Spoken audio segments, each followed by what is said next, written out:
wondering if that was the paper Laurie had torn up and eaten, said that it had been quite a while, really, since we had sat down together and read over our lease. "That was too bad," he said. "Wasn't it?" I said. "Because," he said, his voice gentle, "the apartment had been rented to someone else." After a minute, I said, "Rented?" "To someone else." Then I laughed and said, what were we supposed to do? Move? He said, well, yes, we were supposed to do just that. "Naturally," he went on, "we could evict you if we wanted to." You could? I was thinking of letters to the president, appeals for the sake of our 2 small children. "We'd much rather you just move out," he said. "But where?" He laughed genially. "Ask me another," he said. "Apartments are mighty tough to find these days." "I suppose we could take a look around," I said dubiously. Letters, I was thinking. Sue them for the piece of plaster that fell on my husband while he was shaving. Lawyers. "We'll expect to take possession around May 1st, he said. "Today is March 25th, I said. "That's right," he said. "Rent almost due." And he laughed again.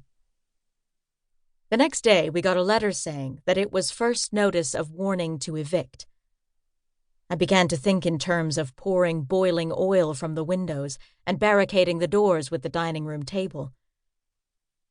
What made both of us even angrier was the fact that we had never had any intention of renewing our lease, but had planned vaguely on moving as soon as we found another place. "The very idea," I told my husband indignantly. "Renting this apartment to someone else without fixing that broken step, the one on the stairs." "Leave a note for the new people about the cockroaches," my husband advised.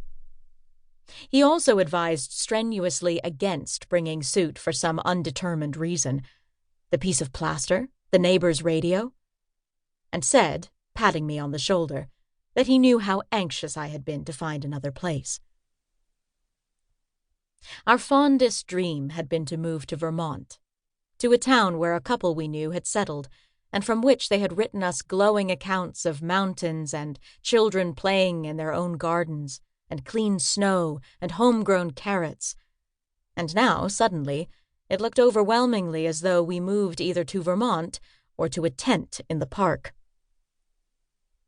I called 6 city agents, and they all laughed as gaily as our landlord had laughed. "Got any relatives you could move in with?" one of them asked me. Finally, 2 hardy adventurers making for unexplored territory, we left the children with their grandparents, got ourselves and our suitcases and our overshoes onto a train at the station, and set out, an advance scouting party, for the small town where our friends lived, and where the mountains were so high and the snow so clean. There was no doubt, we discovered, about the snow. Our city overshoes went in over their heads as we stepped off the train, and for the 3 days we were there, we both went constantly with damp feet and small bits of ice melting against our socks. One nice thing was there were lots and lots of houses available. We heard this from a lady named Mrs. Black, a motherly old body who lived in a nearby large town, but who knew, as she herself pointed out, every house and every family in the state. She took us to visit a house which she called the Bassington House, and which would have been perfect for us and our books and our children if there had been any plumbing. "Wouldn't take much to put in plumbing," Mrs. Black told us.